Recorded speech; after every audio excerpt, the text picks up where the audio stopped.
Good evening, one and all. Welcome back. It is a Thursday. We all know what happens on a Thursday.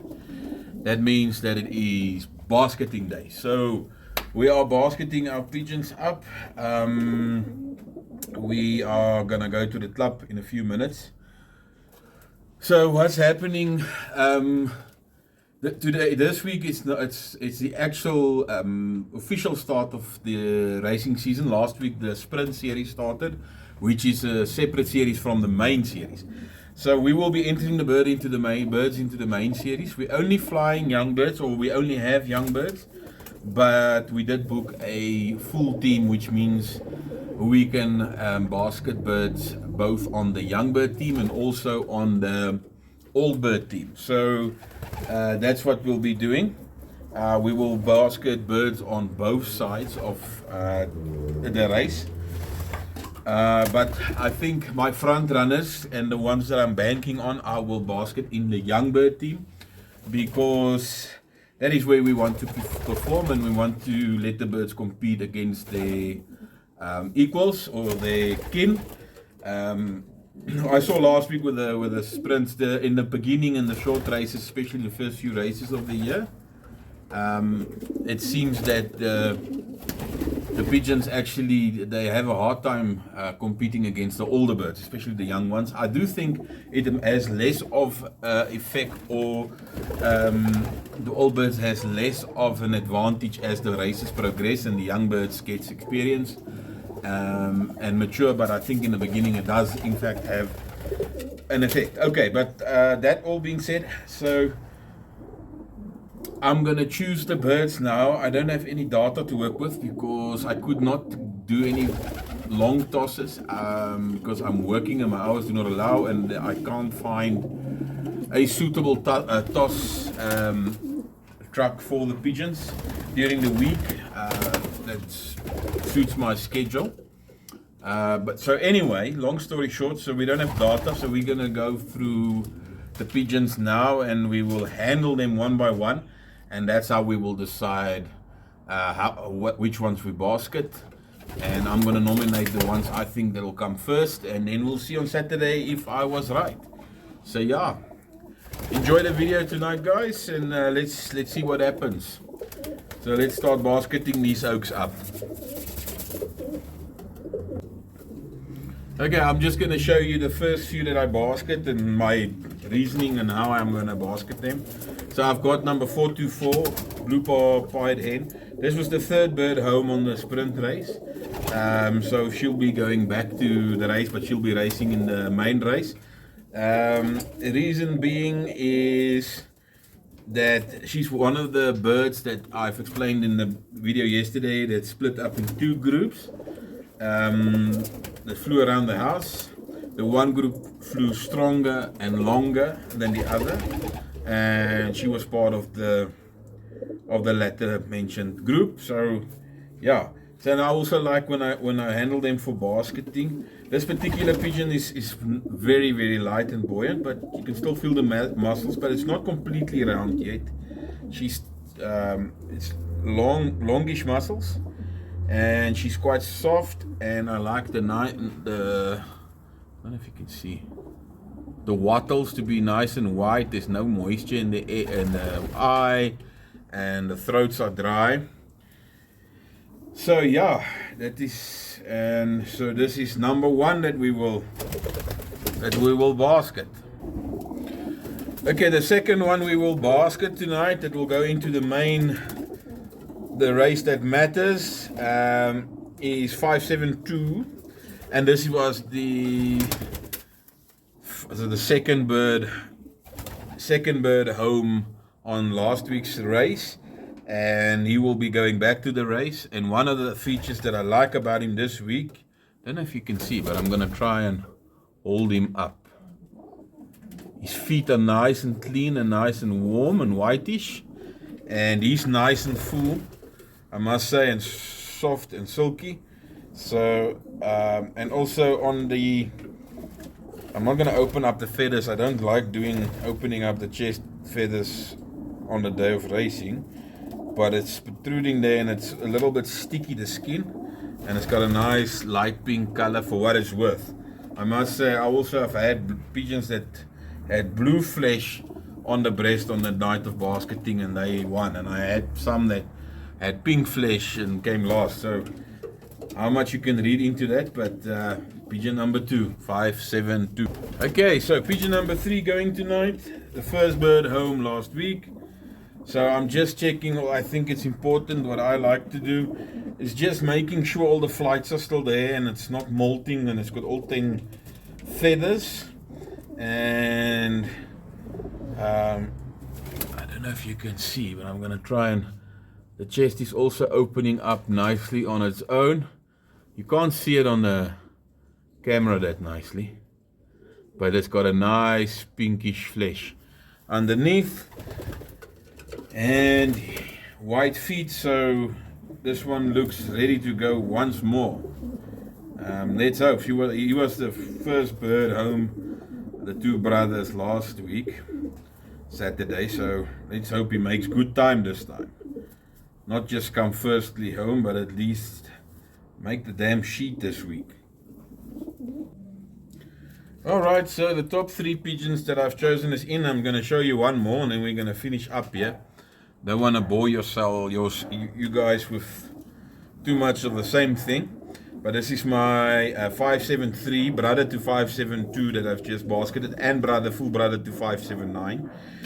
So it seems like this particular pair that I've got bred me some birds, at least in my loft, that is coming first and is handling very well, and I've got high hopes for them all. So obviously I will be pairing up that, just for interest's sake, that is the Mona Lisa GFL Hoymans cock that was mated to daughter of or granddaughter of the Skamkok or the Pink Lady. Frame family is the Pink Lady, the Indigo family that originated from the Michel de Becker lofts. Anyway, there is, look how beautiful the wing is looking, and also breast muscles are nice and rippling, and he's soft and silky. So okay, I'm gonna basket up the rest of the pigeons, and we will see you guys at the club with basketing, and then we will take it from there. But before I go, I just wanted to say, so what happened was we did adjust the feed a little bit, no longer on the 80% barley, but I reduced it to a 60-40% mix, and I basketed the pigeons today on bromoxine in the water. So that's what they had in the water now when they had their last feed. And I also included a little bit of fine oily seeds such as hemp, and a little bit of dehusked sunflower tonight that they had. Hopefully I'll give them a bit more energy to come home this weekend, because it seems like it's going to be a little bit of a tough one. Right, let's finish up. I'll see you guys at the club. And welcome to KPU, Krugersdorp Pigeon Union of Kreersdorp, Postduif, Ini. So we arrived at the club, and it's always a nice social event, and we always enjoy going to the club. And this is obviously Thursday evening, and I must say, usually this time of year it's quite cold, but this year we've got a lot of heat, and so no one is even wearing jerseys. Actually, we entered the club. This is the first year I saw this amount of baskets in the club. We have a lot more members, and there's 2 unions that actually the club is actually competing in, and that's why we've got so many baskets. And it's quite an operation to get everyone sorted and basketed, and this is when we do the preparations and make sure the baskets are sealed, seal numbers are written down, and all the ticks and balances are done. And and in the meantime, as always, we like our social, our braais, our fires, and the camaraderie. And basketing started, and we're getting the clocks ready, guys sorting things out, And we always have this one guy that refused to clock with an electronic clock. He still goes old school um, with the hand clock, and he is putting the rubber bands on the pigeons.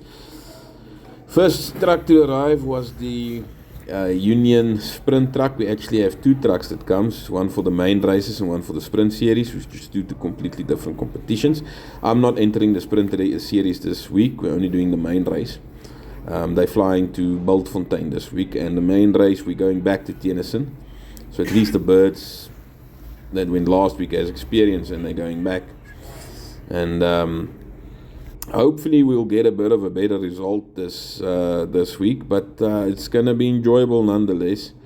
I think these little clips and scenes that you've seen here. This is what the pigeon sport is also about. It's about the camaraderie, it's about the friendships, the competition, and everything in between.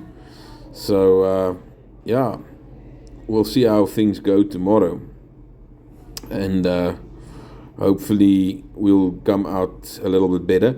I only basketed 9 pigeons in the young birds and 9 pigeons in the old birds. There was 2 electronic rings that was dead for whatever reason, and so we were only basketing the 18 pigeons in total. And hopefully we will have one in front. So as you can see the scenes here, this is now the end of basketing, but by no stretch of the imagination the end of the evening, let me tell you. It was quite a long Thursday evening, and for other reasons which I won't mention, and that's why I might be talking a little bit slowly. But any case, so here we are loading up the big truck. This truck is now going to the Naysville tonight, and then tomorrow morning these baskets are loaded onto a bigger trailer that hooks up and links up with Pretoria pigeons and also the Oer from the East Rand, and they all going to the same liberation point. As far as I know, birds will be liberated, young birds, and at 8 o'clock, and the old birds will be liberated an hour later at 9 o'clock. The experts in the club reckons it will be around about a 13:30 speed, so which is an average speed. It's a slight headwind tomorrow, so we're expecting a little bit of a headwind, but that doesn't bother me. I just don't know what the temperature will look like.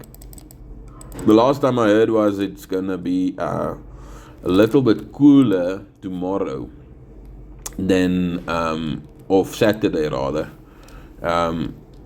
than last week. So hopefully the pigeons will have a good time. But thanks for watching, guys. I'll see you to Saturday at the race. I'll try and film as much as I can in the process. So yeah, for those of you who want to know what the pigeon sport is like on a day-to-day basis, and you know the process of basketing and struggling to get the birds right, you're welcome to subscribe and like the channel. It really helps me. And yeah, this is me over and out, and I'll see you on Saturday. Thanks for watching.